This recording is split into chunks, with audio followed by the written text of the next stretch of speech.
Mirador, la plus grande tribune politique de la Guinée. L'habitacle de la plus FIM FM. Mirador. Je le disais tantôt, refondation de l'État et rectification institutionnelle sont devenus des vocables qui crèvent les discours officiels depuis le 5 septembre 2021.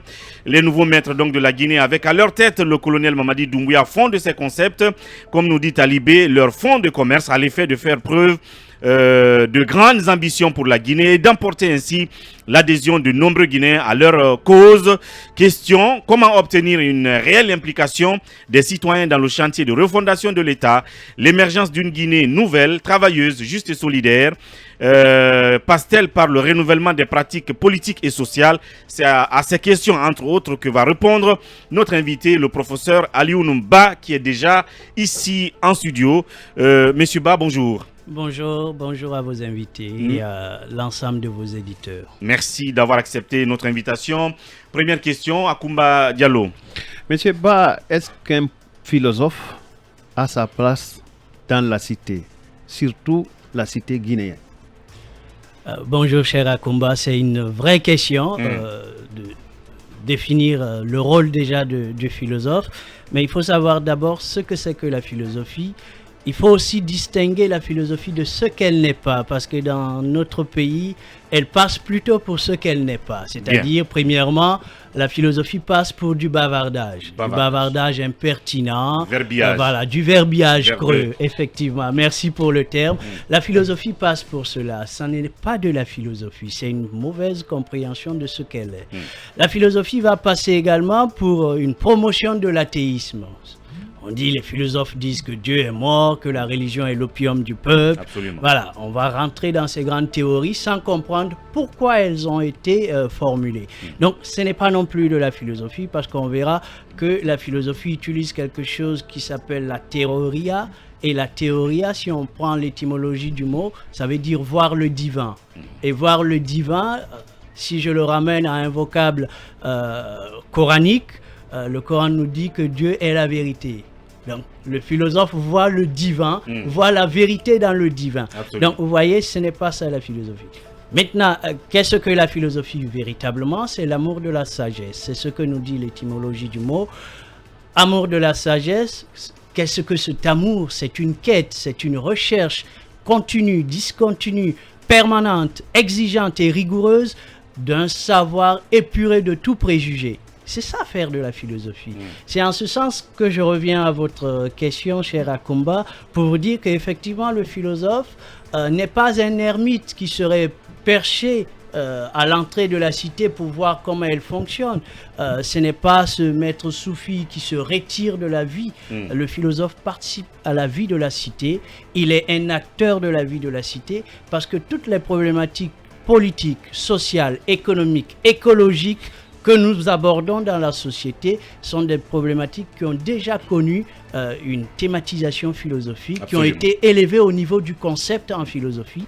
Et c'est ce concept-là qu'on essaie de déployer à hauteur d'homme pour faciliter la compréhension, pour permettre aux gens de s'affranchir des préjugés, de se libérer et d'être dans une rationalité qui permet d'avancer. Or, on verra tout à l'heure que les préjugés sont nombreux dans notre cité, ne serait-ce que des préjugés religieux que je pourrais évoquer, entre autres, et qui empêchent d'être à la fois bon croyant et bon citoyen. Absolument. Et peut-être pour appuyer, il a dit tout de suite quelle pourrait être la place du philosophe dans une société comme la nôtre. La place du philosophe, le philosophe fonctionne sur une logique simple. Il est citoyen comme tout le monde. Il n'est pas au-dessus de la loi, il n'en est pas en dessous non plus.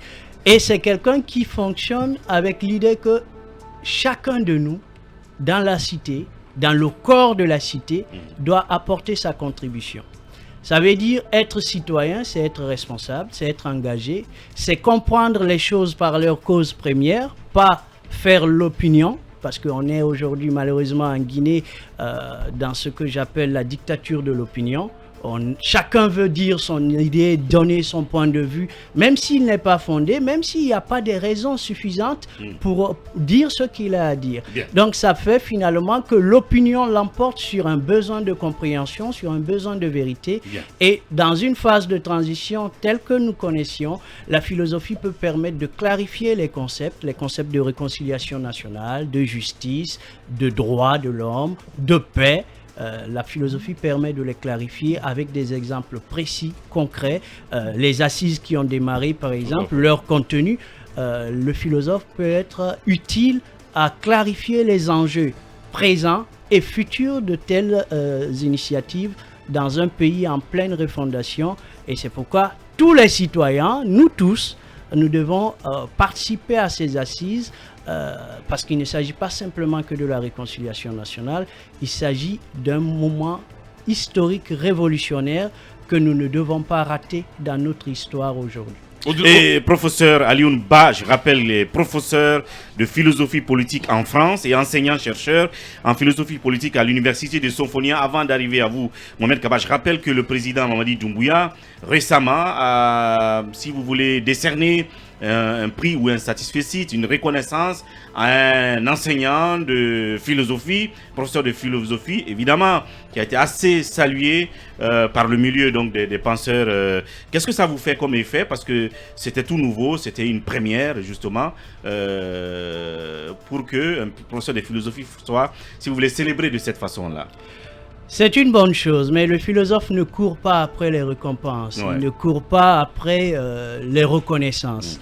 La patrie du philosophe, c'est ce que je partage en tout cas avec mes étudiants, la patrie du philosophe, c'est la vérité. Quand la vérité est en danger, le philosophe est en danger. Il travaille pour cela, le philosophe. Donc, c'est bien que cette discipline soit reconnue, parce qu'à un certain moment, il a été entendu sur les ondes de ce pays que c'est une discipline obsolète, très abstraite, très dépassée, qu'il faudrait même supprimer le département de philosophie. Et ça, je peux le confirmer. Alors qu'aujourd'hui, nous travaillons à avoir une faculté de philosophie, une vraie faculté de philosophie. Nos étudiants disposent désormais de livres pour aller apprendre les concepts de première main et pour pouvoir contribuer effectivement, participer activement à la vie de ce pays, parce que la philosophie, c'est être aussi actif dans la vie de la société, être visionnaire, accompagner à cette vision de transformation, partir de l'idéal pour le réel, parce que c'est possible. Je disais la fois dernière que Marx a cette parole-là, les philosophes n'ont fait qu'interpréter différemment le monde, ce qui importe aujourd'hui, c'est de le transformer. Absolument. Oui, alors Mohamed Kaba. Alors, monsieur Ba, les philosophes travaillent souvent sur les concepts. Et parlant de ces assises, au-delà des mots, quelle peut être votre implication? Ce que le philosophe peut apporter, si je comprends, c'est Bien ça sûr. votre question. Ce que le philosophe peut apporter, c'est une compréhension des concepts utilisés. Je rappelle que ces assises ne portent pas simplement sur la réconciliation nationale. Les assises portent sur un ensemble de thématiques, y compris la gouvernance politique, y compris les questions écologiques, y compris les questions de droits de l'homme. Si vous prenez les philosophes, ils ont déjà thématisé ces questions. Ils se sont même déjà contredits les uns les autres à travers les époques. Donc ça veut dire qu'il y a un ensemble de théories qui sont là, qu'on peut utiliser, qu'on peut en tout cas investiguer pour voir qu'est-ce que ça peut apporter pour clarifier les choses. C'est-à-dire que pour conceptualiser, il faut contextualiser. Il faut comprendre de quoi on parle, d'où on part pour arriver à cette chose-là. Je prends un exemple simple. On nous dit que la Guinée est un État laïque. C'est pas vrai. La laïcité a une histoire particulière avec la France qui date du massacre de la Saint-Barthélemy de 1574. Donc, c'est une histoire toute particulière, propre, spécifique à la France. Quelle est notre histoire de la laïcité? Il faudra l'écrire pour qu'on puisse élever la notion à un concept politique, à un concept de l'État en Guinée. Donc, oui, le philosophe peut participer à cela. Et mes étudiants, c'est l'occasion de leur rendre hommage et de leur saluer, participent à cela puisque les étudiants de licence sont en train de préparer un mémoire collectif actuellement pour participer à cette transition, les étudiants de master également. Donc le mot et le concept assise nationale n'y s'y est pas. Si, assise nationale, qu'est-ce qu'on entend par assise nationale? C'est un moment où, tous ensemble, nous acceptons que nous avions connu un passé politique douloureux et que ce passé politique douloureux, pour le transformer, il faut libérer quelque chose qui s'appelle la parole. Il faut libérer la parole. Libérer la parole, ce n'est pas pour incriminer les uns ou les autres, c'est pour permettre à ce que le discours de vérité puisse émerger de ces échanges-là. Et c'est pourquoi nous tous, nous devons participer à ces assises, parce que c'est le pardon qui va être construit à l'issue, parce que le pardon n'est pas politique, il faut le savoir, le pardon ne pardonne que l'impardonnable. Si le pardon pardonnait le pardonnable, il en est fini du pardon, comme dit le philosophe. Donc il faut construire tout cela individuellement, parce qu'il y a un travail de deuil à faire, il y a un travail de résilience collective à faire, il y a un travail à faire pour qu'on ne revienne pas à ce qu'on a pu vivre dans ce pays, pour que ce pays soit sur orbite et qu'on puisse construire les conditions de développement dans la paix, dans le respect de nos différences, en partant du fait que nos différences constituent notre richesse et notre force. Est-ce que, professeur, monsieur Diallo, oui. Est-ce que, professeur, vous êtes en train de nous dire que ces assises qui se tiennent jusqu'au 29 avril, à leur terme, la Guinée ne sera pas réconciliée au terme de ces assises, mais elle doit planifier, parce que vous parlez de résilience, vous parlez de deuil. Est-ce que pour vous, l'importance de ces assises, c'est qu'elles produiront une démarche devant permettre aux Guinéens d'aller vers cette réconciliation? C'est ce qui est visé. Quand j'écoute les différents médias et que je vois passer dans les médias numériques également les informations, c'est ce que je lis en filigrane. C'est qu'on nous donne une opportunité, comme l'opportunité a été donnée au mois de septembre, après la prise de pouvoir, pour recevoir individuellement ou par groupe. On nous donne la même opportunité, mais différemment. De co-construire, c'est le mot. De co-construire, de mettre en commun notre intelligence collective pour parvenir à une situation de paix durable dans ce pays. On en a besoin, parce que quand il y a des ressentiments, et il y a des événements qui ont créé des ressentiments, ça ne permet pas d'avancer. Et pour avancer, il faut développer cela, et le philosophe peut permettre aussi de développer cela à travers des concepts propres à nous Guinéens. Je parlais avec mes étudiants la semaine passée du concept de Moroya, ou Moria en malinké, du concept de Neddo en Peul, du concept de Miria en Soussou. Ce sont des concepts d'humanisme qu'on peut réinvestir dans cette période-là pour ressortir grandi, fort, sur la base de nos propres substrats, parce que nous pouvons construire un modèle unique de paix, de vivre ensemble, qui nous renforce tous ensemble dans le respect de nos différences, avec l'esprit de justice et d'égalité horizontale. Tu me permets, Diarra, rapidement, oui, le qualificatif ou la dénomination assise y est, parce qu'en 1889, les assises de Versailles ont réuni en grande partie les philosophes. Voltaire a accepté ce qu'il a accepté, Jean-Jacques Rousseau a accepté ce qu'il a accepté, Diderot, et c'est après ces assises-là qu'il y a eu la construction du siècle des Lumières. Pour ce qui concerne la Révolution française, c'était tout un début. Donc, on peut bien interroger les philosophes politiques, on peut bien interroger plusieurs corps pour avoir vraiment un document qui puisse tenir. De la cité utopique de Platon à l'homme, l'animal politique de Socrate, la recherche, j'ai pas oublié Daken, la recherche de la cité idéale est un combat perpétuel, mais en Guinée, on a quand même constaté qu'il y a des conflits qui ne sont pas verbalisés et qui se répètent toujours. Il y a eu, si vous voulez, sous Sékou, une déclaration qui a gêné toute une communauté, et cette déclaration s'est finalement aussi répétée sous Lansana Conté, et les conflits et les violations des droits humains ont continué sous Alpha Condé.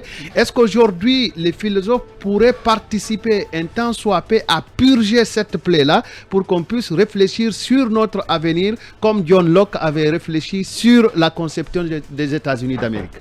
Oui, c'est faisable. Vous avez raison de rappeler tout à l'heure le cadre des États généraux en France. Mais Le philosophe peut participer effectivement à cela, à ce que vous décrivez. C'est quelque chose d'important parce que le travail philosophique en lui-même, c'est un travail de réflexion rigoureux, impartial. Et cette impartialité, de neutralité, et cette neutralité aussi, c'est ce qui fait du philosophe un acteur à écouter parce qu'il n'est d'aucun bord. Je vous ai dit tout à l'heure qu'il n'a pas d'alliance de parti politique. Sa patrie, la patrie du philosophe, c'est la vérité. C'est la vérité. Et donc il travaille pour ça, il travaille pour un idéal. Et l'idéal de société le plus important, c'est une société apaisée, prospère, où les gens communiquent, où les gens travaillent, où les droits et devoirs sont reconnus, où effectivement chacun est capable de développer son potentiel. Gary Grassi là-dessus pour continuer. Sans doute, en tout cas si on s'en tient à vos propos, le philosophe peut beaucoup apporter à la vie sociopolitique de la nation, mais pour le cas spécifique de la Guinée, on a vu quand même que de 58 à nos jours, les problèmes de la Guinée n'ont pas changé, c'est pratiquement la même chose. On a l'impression que les philosophes ne font quasiment rien de ce côté. Qu'est-ce qui justifierait cela ? Ils sont déjà pas reconnus. Le premier problème, c'est ça. C'est une discipline qu'on a voulu tuer dans ce pays. Supprimer carrément. Donc, c'est un problème. Ça, c'est la première des choses. La deuxième des choses, c'est comment la discipline philosophique a été enseignée pendant le premier régime en Guinée. Il faut le questionner. On était dans un régime communiste, socialiste, et donc on a donné une coloration idéologique à l'enseignement philosophique. Ce qui fait que les préjugés que je citais en début, que le philosophe dit que Dieu est mort, c'est répandu par exemple en Guinée. Le philosophe a sa place et qu'est-ce qu'il doit faire concrètement? Il doit refuser de s'enfermer dans des logiques prisonnières de partis politiques ou d'ethnie. En tant qu'intellectuel qui participe à une refondation, il doit avoir une vision. Il doit proposer une vision de la société qui ne soit pas simplement un idéal, mais quelque chose de concret. Quel type de régime on peut réaliste. Être réaliste? Qu'est-ce qu'on peut faire? Il y a Nkrumah qui nous dit que nous avions, nous Africains, Kwame Nkrumah dans le conscientisme, nous avions la chance de bénéficier de l'élément traditionnel, de l'élément euro-chrétien et de l'élément arabo-musulman.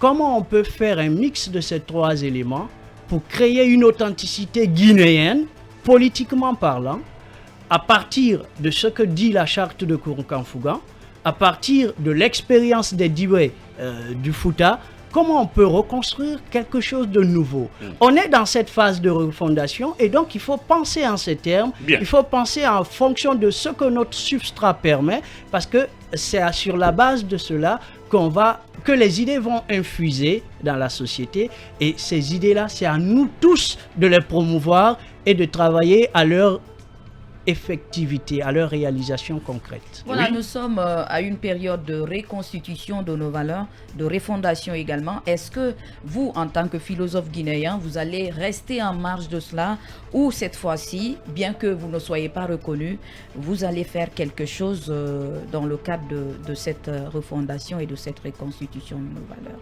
Merci. Je ne cherche pas de reconnaissance.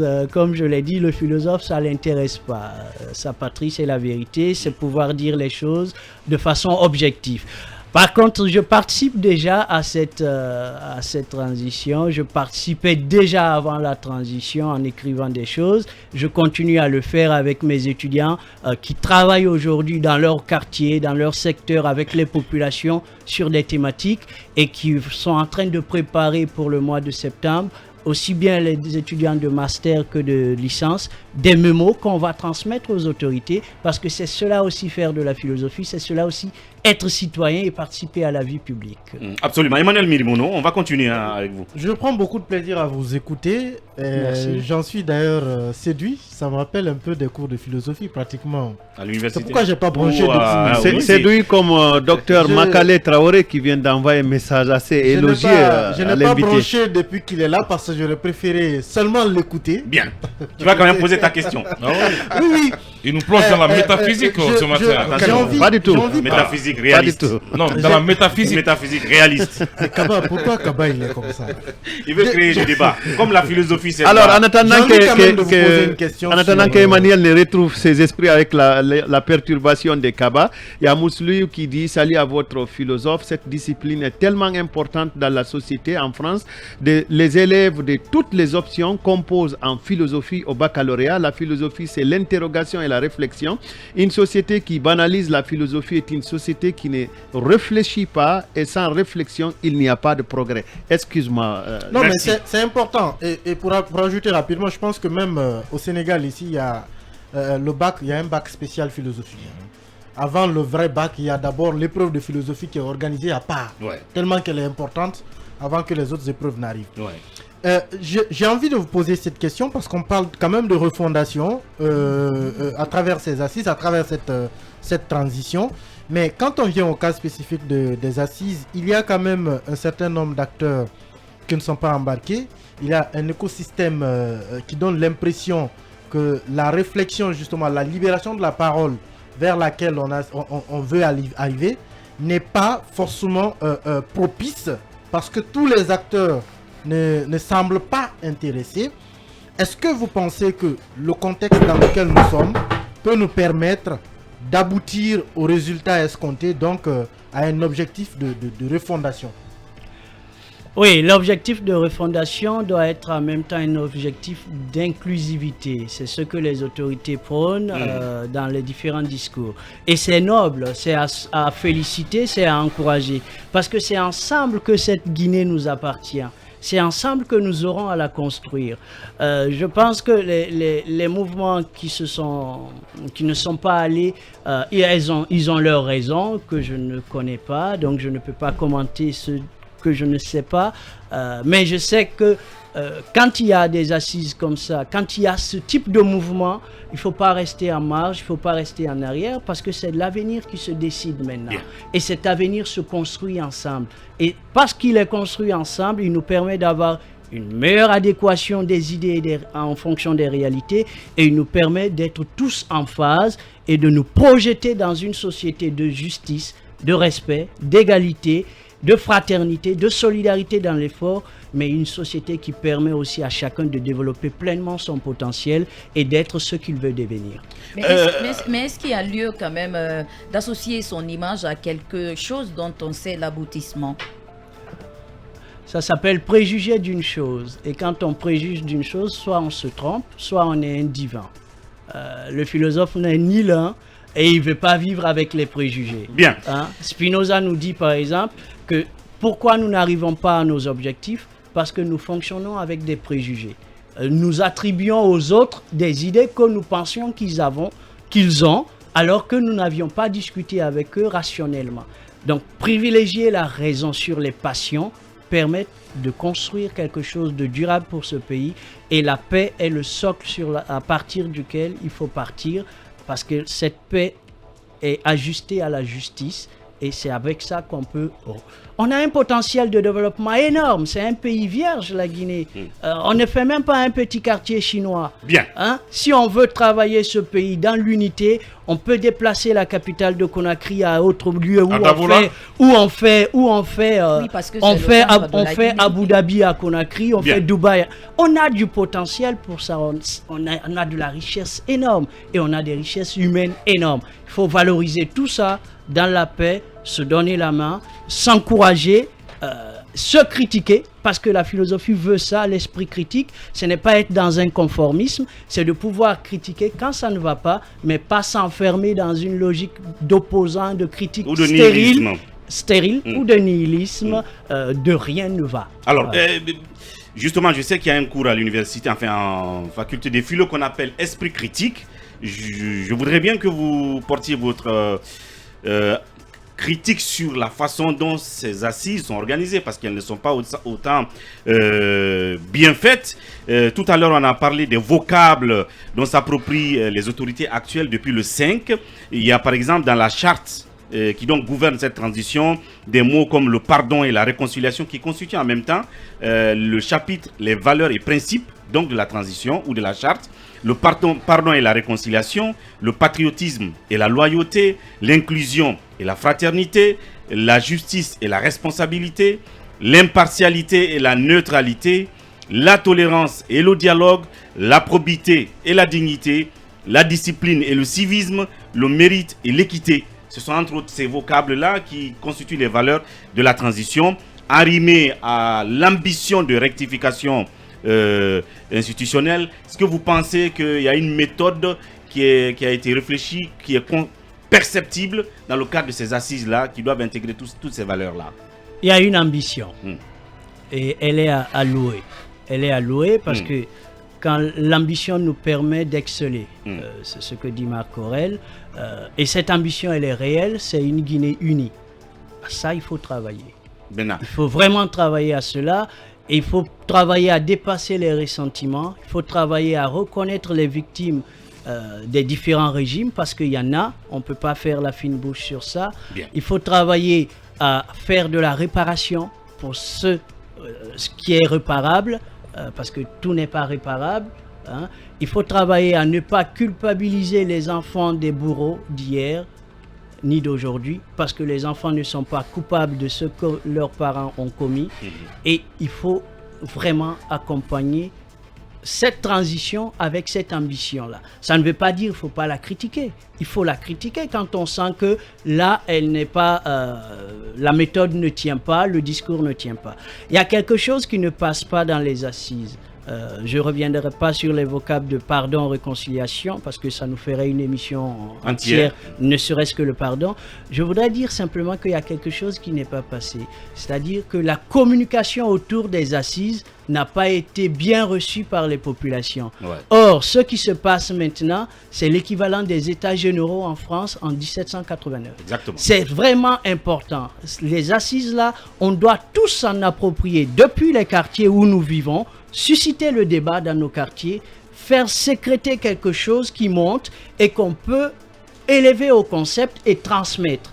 Des propositions au chef de quartier, ce sont les bienvenus, que le chef de quartier puisse être le lien vers la commune vers les gouverneurs vers leur ministère de tutelle, mais on a besoin que ces idées partent de partout, parce qu'on voudrait reconstruire une nouvelle constitution, une constitution qui soit en phase avec nos besoins, pas une constitution qui va plagier ce qui existe ailleurs, comme on l'a vu, hein, avec des gouvernorats, des préfets, des trucs s'empilent, des empilements hiérarchiques qui n'ont pas lieu d'être. Donc il y a un vrai besoin d'investir dans l'humain, de faire en sorte que nous, Guinéens, nous investissons aussi la parole, que nous investissions cette parole publique, parce qu'elle nous permet de nous évoluer, de nous émanciper et aussi de sortir de tout ce que nous avions de ressentiment, de nous libérer de ça. Parce que ça nous permet aussi d'être bien. On construit une nation où les gens sont en phase avec eux-mêmes et qui peuvent se projeter pour un destin meilleur. D'où notre question de tout à l'heure, comment obtenir une réelle implication des citoyens dans le chantier de refondation de l'État. Talibé Bari. Simplement, il faut que les citoyens eux-mêmes s'en approprient. Le politique a fait son devoir, c'est d'ouvrir un cadre de dialogue. Il faut que chaque citoyen s'approprie de ce cadre-là et apporte sa contribution. C'est comme ça qu'on construit un État. Le régime de citoyenneté, c'est un régime qui permet de participer, d'apporter des idées, d'apporter des solutions, d'apporter une critique qui soit constructive, qui montre les limites d'une vision, les points aveugles d'une démarche, mais qui permettent d'ensemble d'être dans une trajectoire plus favorable à quelque chose qui se construit et qui se construit durablement, efficacement et pour le bien collectif. Et puisque la communication en amont qui devait se faire pour amener la population à s'approprier de ces assises, mais puisque cela n'a pas été fait, aujourd'hui c'est un échantillonnage qui a été fait. Est-ce qu'on peut dire que cet échantillon est représentatif de la population guinéenne, du citoyen guinéen? C'est ce que je développais, ça dépend de comment derrière le citoyen que je suis, qui ne suis pas dans ce échantillon, comme moi qui suis à la maison, comment je réagis à ça, comment je fais reconnaître mes idées à travers les différentes structures que je viens de nommer tout à l'heure. Ça, c'est important. Il faut savoir que les assises se font en même temps dans les préfectures. Donc, ce n'est pas qu'à Conakry, même dans les ambassades. Oui. Ça se fait dans les préfectures. Sont censés... Les préfets sont censés organiser ces assises, les accompagner, les animer et recueillir les idées. Ça se fait aussi dans les consulats, vous aviez dit. Donc, ça veut dire qu'il y a une volonté d'associer, de développer cette intelligence collective, cette co-construction des idées pour transformer ce pays. Pour cela, il faut que nous, citoyens, on ne peut pas délibérer comme à l'Agora dans Athènes à l'époque, où on est tous là sur la place publique. Mais on peut se faire représenter. D'ailleurs, nous sommes dans un contexte depuis longtemps de démocratie représentative. Donc, on peut se faire représenter, on peut faire passer des bouts de papier sur lesquels on a noté ses idées. Et puis, on met tout ça dans des urnes qui sont dépouillées, notées et qui vont être triées. Donc, la méthode, ça va être ça. C'est de prendre les idées de tout le monde pour en tirer une substantifique moelle qui nous permettrait d'avoir un régime propre à nous, à nos réalités, d'avoir une constitution ajustée à nos besoins et à nos valeurs et de pouvoir construire cette société de paix et de développement que nous ambitionnons. Oui, je pense que si je ne transmets pas ce message de Dr Makale Traoré, elle va me trancher la gorge. Elle dit merci d'avoir invité ce grand esprit. On en a besoin. Ma question n'est pas là, docteur. On sait que les pays de référence ou les démocraties de référence ou les constitutions de référence sont venues d'ailleurs. On sait que Rome a construit toute son histoire, toute sa constitutionnalité autour de la vertu. C'est comme par exemple la logique au niveau de la Grèce antique, l'unicité de Dieu chez les juifs et les musulmans, j'en passe. Est-ce qu'en Guinée, on peut procéder au cours de ces assises ou en tout cas le long du prolongement de ces assises, à une interrogation de notre histoire et de notre philosophie purement guinéenne pour nous construire un chemin qui soit celui qui sera emprunté par nos enfants. Je voudrais dire, ou bien regretter, parce qu'on peut aujourd'hui interroger un Guinéen qui n'a pas lu Camara Lai, qui n'a pas lu Alioune Fantouré, qui s'en fout de Thierno Monenembo, qui n'a pas lu Thierno Samba Momombea, Thierno Sadou Modalin, et j'en passe. Est-ce que avec une telle paresse intellectuelle, on peut faire une bonne interrogation de notre histoire et nous construire une constitution qui réponde à nos aspirations? Et nous avons 4 minutes pour terminer notre réflexion. Interroger notre histoire, c'est une nécessité. C'est le titre d'ailleurs du petit livre que j'ai écrit en 2020 pour les Guinéens, Histoire, démocratie et développement. Donc c'est nécessaire d'interroger cette histoire. Apprendre l'histoire, c'est bien. Ça nous permettra de mieux savoir qu'est-ce qui n'est pas passé et de nous affranchir de suivre ces mêmes chemins. Donc oui, vous parlez en même temps de la question de l'éducation, après de la question des valeurs. Sur ce axe axiologique, c'est important. Les valeurs sont importantes. Notre système d'éducation traditionnel est à recréer, est à revaloriser, parce que cette éducation donnait des choses à nos jeunes, et nous on a pu en profiter en écoutant les grands-mères, Aujourd'hui ça ne se fait plus, hein. Donc oui, il y a quelque chose à reconstruire, il y a à reconstruire sur nos propres valeurs africaines. Bien. Il y a aussi s'intéresser à la lecture, mais il n'y a pas aujourd'hui un besoin en Guinée de copier-coller les constitutions d'ailleurs, parce que ce serait rater l'œuvre de la transition. Peut-être toute dernière question, est-ce que vous pensez qu'il serait encore utile que les organisateurs de ces assises prennent en compte les avis ou sillonnent les grandes facultés universitaires, par exemple, d'histoire, de philosophie et de sociologie notamment, pour savoir qu'est-ce qu'on peut y récupérer dans le passé pour contribuer justement à la réussite des assises en une minute? Oui, peut-être c'est le regret que je vais annoncer ici de ne pas avoir les facultés de l'université associées à ces assises, parce que l'université est un creuset de savoir et en tant que temple des savoirs, l'université a participé pleinement au renouvellement institutionnel, au renouvellement de la vie politique, mais au renouvellement de la société. L'université doit participer à cela. Personne dans vos facultés, personne n'est allé.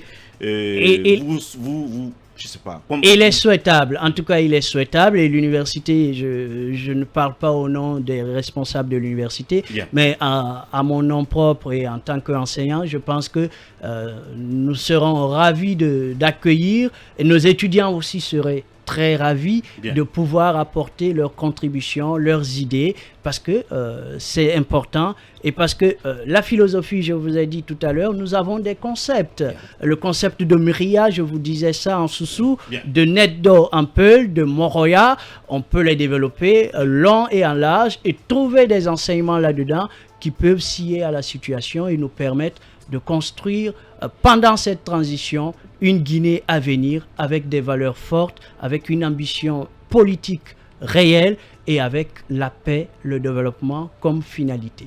Voilà donc une ambition forte nourrie par Mamadi Doumbouya, salutaire certes, mais pour une catharsis générale, il faut bien y associer les gens qu'il faut, les gens qui réfléchissent, et comme je l'ai dit tout à l'heure, les facultés, les historiens, les anthropologues, les sociologues. On espère bien qu'ils nous écouteront et qu'ils iront à la rencontre de ceux-là dans ces temples du savoir. Merci à professeur Alioune Ba. À la prochaine pour une autre réflexion. Et on va donc recevoir sur ce plateau notre deuxième invité du jour assez rapidement.